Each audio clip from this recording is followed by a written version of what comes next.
Yan. Yung malaki.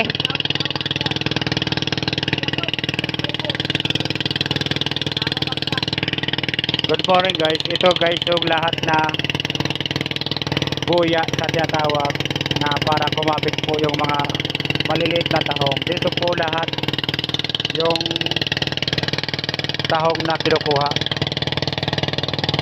Ayan.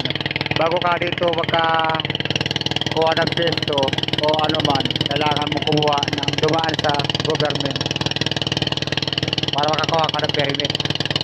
Lahat ito guys may permit.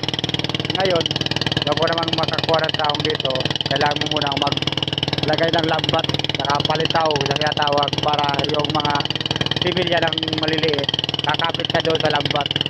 Ayan guys ang karamihan dito na ginagawa ng mandaragat. Ayan.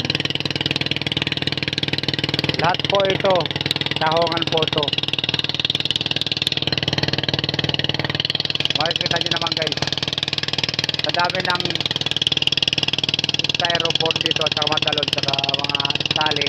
Yan po ang mga tali ng mga lambat dyan sa ilalim ng dagat. Ayan, tulad yan. Kailangan nito guys yung malalaki pag meron na siyang mga laman na tahong, dahil kailangan niya yung malalaking container o drum, malalaki na yung tahong dahil mabigat na siya. Kailangan niya ng malaking palitaw o lumilitaw.